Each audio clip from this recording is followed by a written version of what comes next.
RTC డిపోకు చెందిన bus driver నాగరాజును చితకబాదిన ఘటనపై స్పందించారు మంత్రి పొన్నం ప్రభాకర్. విధుల్లో ఉన్న ఆర్టీసీ డ్రైవర్పై దాడి చేయడాన్ని పూర్తిగా ఖండించారు. సిరిసిల్ల జిల్లా ఎస్పీతో ఫోన్లో మాట్లాడారు. ఘటనపై వెంటనే విచారణ చేపట్టి చర్యలు తీసుకోవాలని ఆదేశించారు.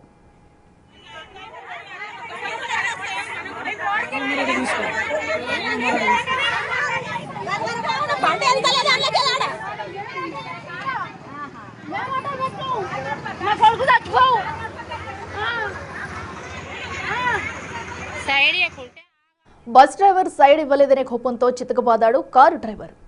కాళ్లతో ఇష్టం వచ్చినట్టు తన్నాడు. ఈ ఘటన సిరిసిల్ల జిల్లా వల్లంపట్లలో జరిగింది. సిరిసిల్ల ఆర్టీసీ డిపోకు చెందిన బస్ డ్రైవర్ బాలరాజు సైడ్ ఇవ్వలేదని కోపంతో ఊగిపోయాడు కారు డ్రైవర్. బస్కు కారును అడ్డుపెట్టి మరీ ఆపి బస్ ఎక్కి డ్రైవర్ను దారుణంగా చితకబాదాడు. కేసు నమోదు చేసిన పోలీసులు దర్యాప్తు చేస్తున్నారు. కారు సిద్దిపేట జిల్లా గంగాపురం గ్రామానికి చెందిన శ్రీకాంత్ అనే వ్యక్తిగా గుర్తించారు.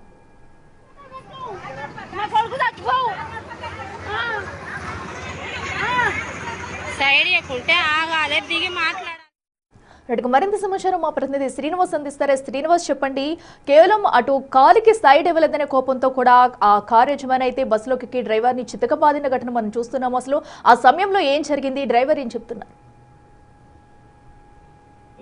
నిన్న హైదరాబాద్ నుంచి డ్యూటీ ముగించుకొని ఇటు సిరిసిల్ల వచ్చేటువంటి సమయం లోపల ఇల్లదకుంట మండల కేంద్రం లోపల తనకు ముందుకు వెళ్లే సమయం లోపల దారి ఇవ్వలేదు అని చెప్పి డ్రైవర్ పైన విచక్షణ రహితంగా దాడి చేసినటువంటి సంఘటన వెలుగులోకి వచ్చింది. అయితే ఆ ముందుకు వెళ్లేటువంటి ప్రయత్నం లోపల దారి ఇవ్వకపోగా ఇటు చాలాసేపు కూడా హార్న్ కొట్టిన కానీ సైడ్ ఇవ్వలేదని చెప్పి ఆ బస్సును ఓవర్టేక్ చేయడం జరిగింది. ఓవర్టేక్ చేసి ఆ బస్సు ముందు కారు ఆపి ఆ డ్రైవర్ సీట్ దగ్గరికి వెళ్ళి డ్రైవర్ ను బయటకు లాగే ప్రయత్నం చేశారు. అక్కడ డోర్ తెరచకపోవడంతో మళ్ళీ ప్రయాణికులు ఎక్కేటువంటి ద్వారం ఏదైతే ఉందో ఆ డోర్ దగ్గరికి వెళ్ళి ఆ డ్రైవర్ ను విచక్షణ రహితంగా కాళ్ళతో తన్నుతూ చేతులతో కొడుతూ విచక్షణంగా దాడి చేసినటువంటి పరిస్థితి. అయితే ఈ డ్రైవర్ పైన దాడి చేసేటువంటి సందర్భంలో కూడా కొందరు ఆ వీడియోను తీసి ఆ సోషల్ మీడియా లోపల పెట్టడంతో ఆ డ్రైవరు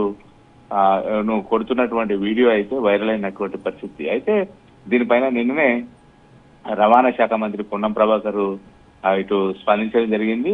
ఆ డ్రైవరు ఎవరు అనేటువంటిది గుర్తించాలి, కార్ నెంబర్ ఆధారంగా అతని పైన శిక్షించాలి అని చెప్పి అయితే చెప్పడంతో అయితే ఇల్లంతకుండా పోలీస్ స్టేషన్ లోపల 10 సెక్షన్ల కింద కేసులు నమోదైనటువంటి పరిస్థితి. అయితే ఆ కారు సిద్దిపేట జిల్లాకు చెందింది. అయితే పోలీసులు ఒక నిర్ధారణకు వచ్చారు. ఆ కారు ఆ నెంబర్ తో ఇప్పటికే చాలా వరకు కూడా ఇటు స్పీడ్, హై స్పీడ్, తర్వాత సిగ్నల్ క్రాసింగ్ వంటి ట్రాఫిక్ ఛానళ్లు ఉన్నటువంటి నేపథ్యం లోపల ఇప్పుడు ఆ డ్రైవర్ కోసం అయితే వెతుకుతున్నటువంటి పరిస్థితి కనబడుతుంది.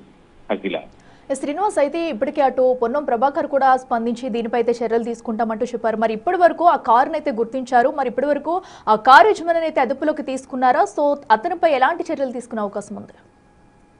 కారు సిద్దిపేట జిల్లా చిన్నకోడూరు మండలము గంగాపూర్ గ్రామానికి చెందినటువంటి శ్రీకాంత్ అనే వ్యక్తిగా అయితే గుర్తించడం జరిగింది.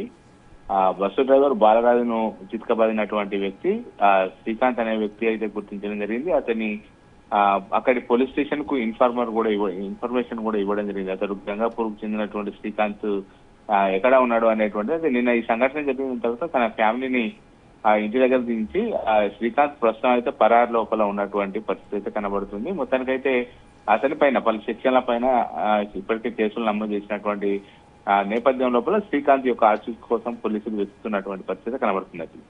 Right Srinivas, thank you.